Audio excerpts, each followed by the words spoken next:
In this episode of Fordham Focus, inflation's the word on everybody's lips, hitting grocery stores, bodegas, and yes, even food trucks.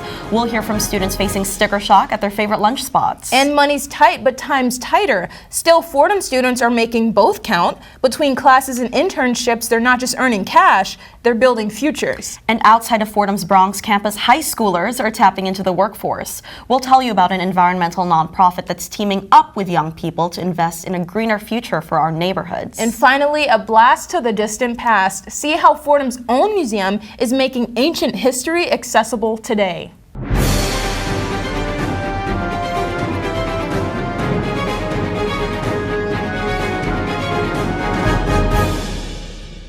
Welcome to the show. I'm Leah Mallory. I'm Erika Tulfo, and this is Fordham Focus. We'll bring you stories from the people who live, learn, and lead in our community. Students, faculty, neighbors, and changemakers across the boroughs. Among the many expenses college students juggle, food is a consistent necessity. And while preparing meals at home may be cost-effective, it's not always realistic for students who are constantly on the go. Fordham students have always counted on food carts for a quick, inexpensive meal. But now, even those prices are going up. We'll check in with Kroll on how food truck prices are climbing, leaving Fordham students scrambling for affordable meal options. Ask any New Yorker, and they'll tell you food trucks are an iconic part of the city's urban landscape. There are over 20,000 mobile food vendors operating in the 5 boroughs. That's according to a 2024 report by the Immigration Research Initiative. Because of their convenience, accessibility, variety, and price, food trucks have become a reliable option for people on the go. But Fordham economics professor Wee Win says rising prices could change that. When price increases and there's more competition, I could eat a pizza a block away from the food truck, and the pizza, $4, and the food truck is $10. While reports show inflation is cooling, prices across the board are still up from before the pandemic. Food truck vendors and customers are feeling the pinch. The meat, wheat, oil, the oil they use, the cooking oil has gone up. At the same time, oil to transport the costs. As inflation goes up and food prices goes up, even though inflation goes down, food prices don't go down. Mahmood, who declined to give his last name, works in an industry with many undocumented workers. He's run Continental Express Halal in the financial district for the past 15 years. He said he's reluctant to raise prices and that his regulars count on carts for an inexpensive meal. Feel is okay, it's too much expensive thing, everything is going high, then we're gonna be raise the price, then we're gonna be letting manage the price, Fordham Junior Miriam Ali said that pre-pandemic, $6 at a food truck could buy her a feast. That large platter that was for $6 would fill me up for 3 days, and I would not need to buy food for the next 3 days. Yusuf, who also declined to give his last name, works at USA Best Halal Food on the Upper West Side, a favorite of Fordham students. He says the price of a basic chicken over rice has risen from $8 to $9 since last year. He says that other carts have even hit double digits. Another car for the tourist, a very expensive. The plate, $14, $18. Yeah, here that's for the student. With the tourist, it's very expensive. Fordham students say that the food at the carts, like USA Best Halal Food behind me, outshines Fordham's options in terms of taste, price, and convenience. But customers say the real reason they keep coming back is because of the great sense of community here. The halal cart is the closest thing to campus. You literally walk out the Lowenstein lobby and it's right there. And if I don't want to pay that Grubhub delivery fee or go a long way for food, it's just right there. So it's the perfect place to go. Fordham senior Shrija Mupaneni has lived on campus since freshman year. For her, the halal cart has always been a go-to spot for budget-friendly meals. But she says that the year-over-year price hikes have become harder to ignore. Freshman year, I remember it being $7 for a chicken or lamb over rice. And sophomore year, it started becoming $8. And then junior year, $9. The inflation is real. Some students, like Maddie Curette, aren't optimistic about the future of food truck pricing. I don't think we'll ever see it go back down. Like, they might save on operational costs, but I don't think the actual price of the food will go down. Students say the halal cart is more than just a place for late night bites. It's where they'll find a familiar, friendly face. Like, in the vendors, like, they'll speak to everyone. Like, everyone's their friend. Got, like, to the point where I've known them on, like, a first name basis. Like, obviously, I have, like, an emotional attachment to it, and I always will. Like, even after graduating, I will come back. Sure, costs may climb, but for some customers, the sentimental value is priceless. For Fordham Focus, I'm Michael Kroll.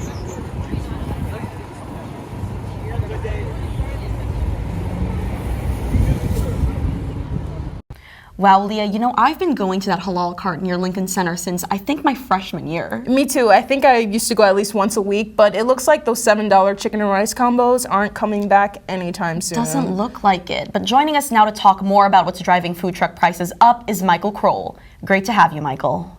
Thanks for having me. So with prices on the rise, is there anything that could help food vendors keep costs down? One way to help food vendors lower costs is by reforming the licensing system. In New York, many vendors rent pricey mobile food licenses from other people on what's known as the licensing black market. This adds to their expenses. Assemblymember Zohran Mandami, who is running for mayor, has proposed making these licenses easier to get, which could reduce vendors' overhead costs. Okay, then as food trucks grapple with rising prices, how might this affect their role in the city's food scene going forward?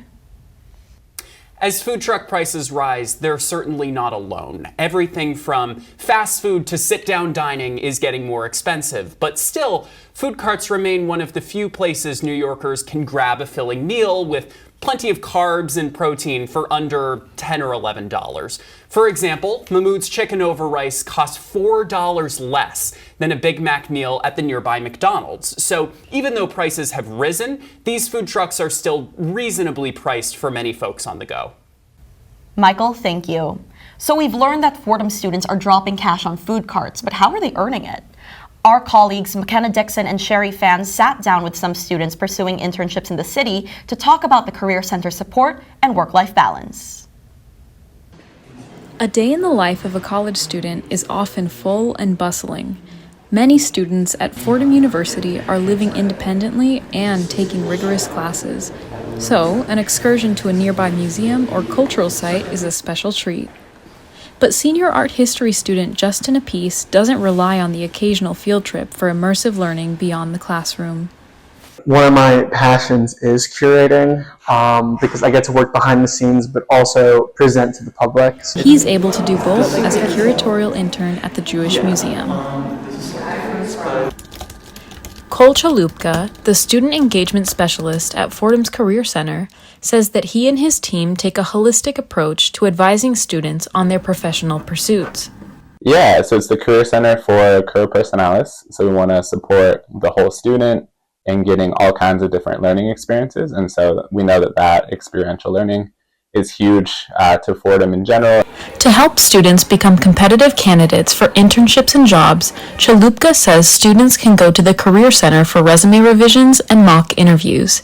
Ivana Tassi, a theater major, took advantage of the Career Center to land her current position as line producing intern at Lincoln Center for the Performing Arts.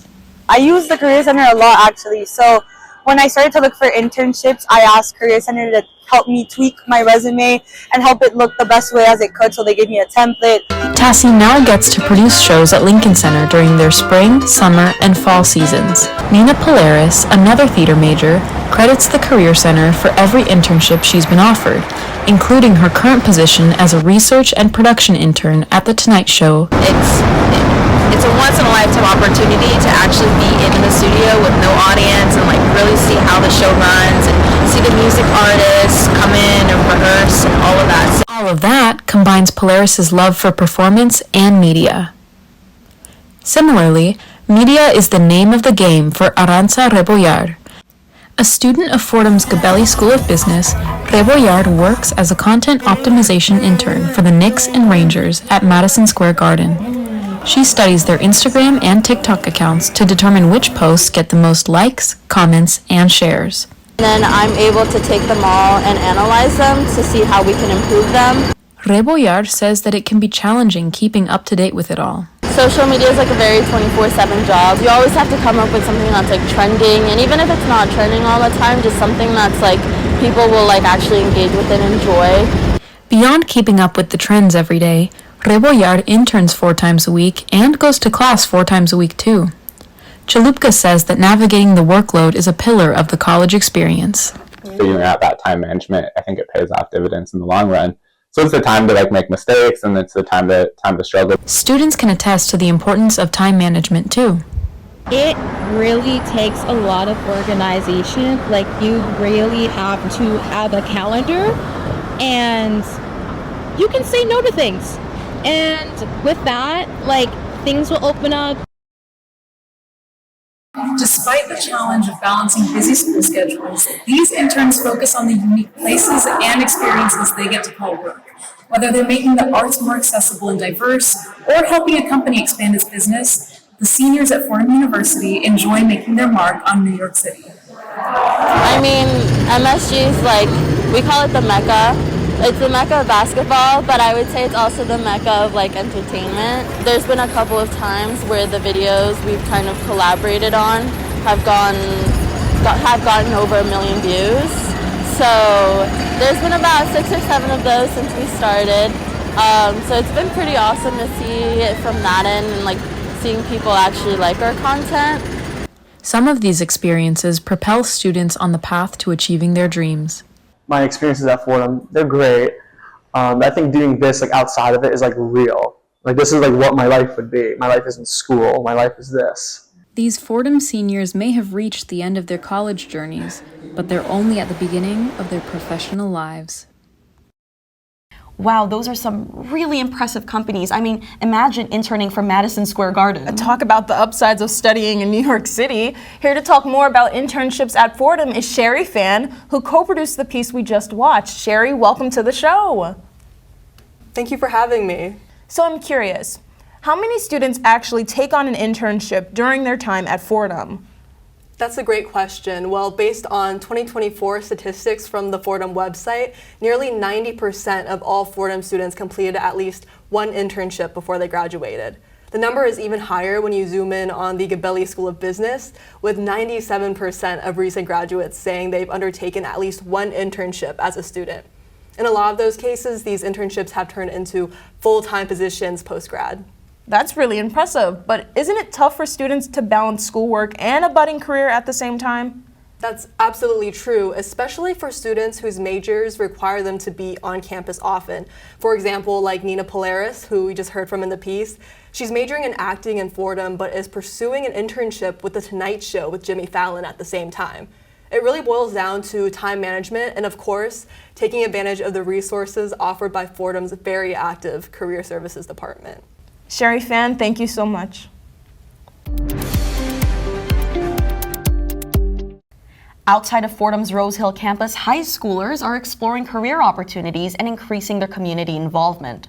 Along the East River, not far from us, is Soundview Park. That's where The Bronx is Blooming, an environmental stewardship nonprofit, is working to restore the green space to its full potential. Here's our very own Leah Mallory reporting on how The Bronx is Blooming is enlisting the help of young people to create cleaner and greener parks for our community.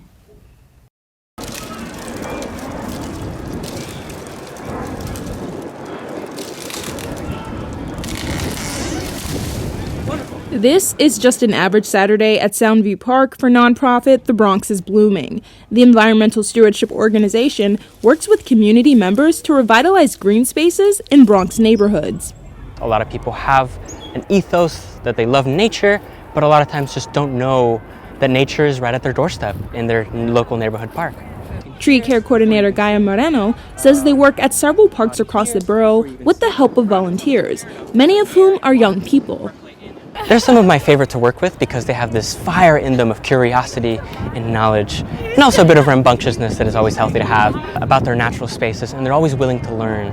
15-year-old Bronx native Ashanti Jimenez is one of those young people. She's volunteered several times with her youth organization and says the work has definitely changed her perspective on her community. I hear a lot of things about the Bronx saying, oh yeah, it's dirty, it's not clean, it's all this and all that. But when you come out here and you see this environment, you see this park, and you're like, wow, stuff like this exists. Like, there's wildlife, there's nature. It's not all just smog and cars and factory workers. It's actually something, and people are actually actively trying to help the environment. Moreno says that Soundview is one of the Bronx's blooming staple green sites for work. It's one of the most biodiverse parks in the Bronx, but it doesn't get as much attention as places like Pelham and Van Cortlandt, so we tried to make up for that lack of attention by working here. And there's a lot of ground to cover. NYC Parks and Rec says that Soundview is a 205-acre park. That's the equivalent to 155 football fields. This means many hands are needed on deck. Beyond volunteers, the Bronx's blooming also allows young people to lead restoration efforts as interns. James Tyler Reed, a 17-year-old junior at Explorations Academy High School, began interning with the Bronx's blooming a few months ago. I learned a lot of stuff. I've got outside more. I've been more physically active. It's giving me something to do, and it's money in my pocket, obviously. So I'm not used to stuff like this, and it kind of puts me out of my comfort zone because I had to talk to people. Moreno says the internship program is a chance for youth to learn more about the environment while also improving their soft skills. We try to not only have them work with us, but actually learn of not just how they can get involved in sustainability and the environment and ecology, but also to learn real job development skills, to learn how to work in a team, how to actually, work with superiors, and how to, communicate, their needs. Since starting, Tyler Reed says he's translated some of his work into his daily life. I'm more conscious about what I do when I'm outside. So usually, people just throw trash everywhere. I'll hold my trash until I find a garbage can, or I'll just take it home if there's no trash cans. 15-year-old volunteer Desiree Newman, another Bronx native, shared similar sentiments. She says that through volunteering, she's learned to be more compassionate toward nature. This taught me how to be more caring when it comes to other things like plants and living organisms and stuff, because they are the same as us. We get a lot of care and treatment, and I feel it should be the same for them as well. Though it may take a while before the parks are completely restored, the Bronx's blooming is sowing the seeds of stewardship for generations to come. Everyone, their children, their kids, adults, everyone should come over here, have a nice time, as long as they don't make it dirty, of course.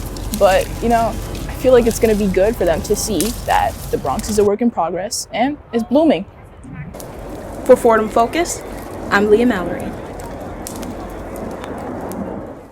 Leah, it is so powerful seeing young people come together for the sake of their community. So could you tell me a little bit about how the responsibilities of an intern differ from the responsibilities of a volunteer? Sure. So the high school interns like James or the other people you saw wearing the Bronx's Blooming t-shirts and sweatshirts, they're paid and they act as leaders for some of the restoration efforts happening. Meanwhile, volunteers come from all ages and from different groups, church groups, local groups, youth groups, corporate groups, all of those. But the tree care coordinator, Guy Morena, says that one of the broader goals of their organization was to get the youth more involved in their community and emphasize their role in the restoration project. So they really love when youth come out and volunteer. Well, it definitely sounds like I'll be making the trip down to Soundview Park very soon to enjoy the weather.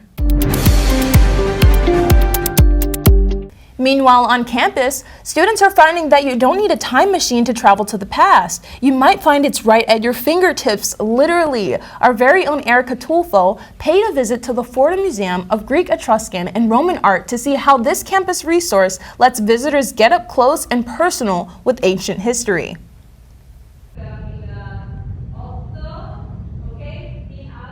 What you're seeing isn't the Met. This collection houses hundreds of objects dating as far back as 6,000 years. And you can find them tucked away inside Fordham University's Walsh Library.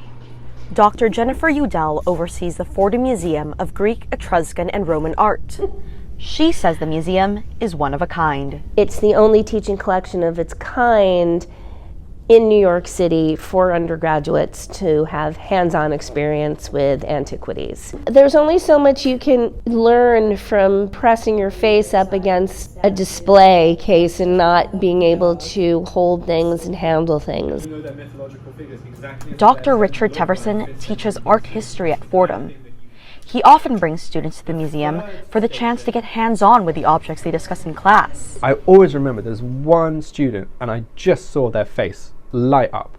Something about the tangible feeling, like I can touch the maker's marks of this object, suddenly made it make all the sense. The museum, located on the first floor of Walsh Library behind me, was temporarily closed in 2021 due to COVID. It also stayed closed while Fordham cooperated with the Manhattan District Attorney's Office in resolving an art trafficking case.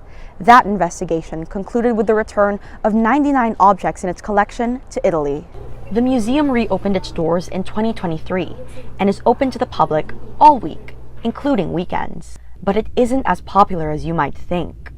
Fordham student Mia Guzzo is president of the Humanities Student Ambassadors. Part of their mission is to shine a light on lesser-known resources on campus.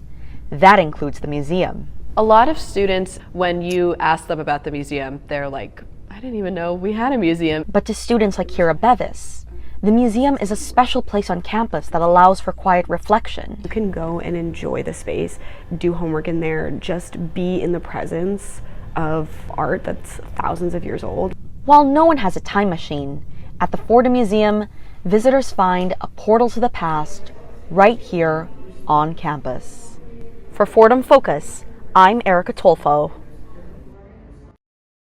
Wow, not many people can say they've held objects in their hand predating even the Roman Empire. So I'm curious, what exactly sets the Fordham Museum apart from other museums in New York City that contain objects from antiquity? Well, for starters, the Fordham Museum is really meant to be a teaching collection, and that's the term that the museum's curator, Dr. Udell, used to describe it, meaning that under her supervision, students will be able to really touch and handle the objects. And that sort of tactile experience isn't something that you'd get at, say, the Met. Also, a lot of the bigger museums aim to have the most elite objects out on display, so think of things owned by royalty or members of the upper class. The Fordham Museum, meanwhile, prides itself on items owned by the everyman or the non-elite. In fact, its main attraction, the two Greek jars that you see in the center of the museum, were so common that Dr. Udell calls them the tin cans of antiquity. Still, they're representative of what day-to-day life was like 2,000 years ago. Wow, I'll make sure to stop by on my next visit to the library. From the heart of campus to the wider Bronx community and beyond, we hope that these stories gave you a deeper look at what makes Fordham and the people who call it home so special. Whether it's students leading in the classroom, dancing in the studio, building businesses, or sharing their voices online, there's no shortage of stories worth telling. And we're just getting started. Be sure to follow us on social media at Fordham Focus for more updates, and check out past segments to stay connected with the Fordham community. That's all we have for you on today's episode of Fordham Focus. I'm Leah Mallory. And I'm Erika Tulfo. Thank you for joining us.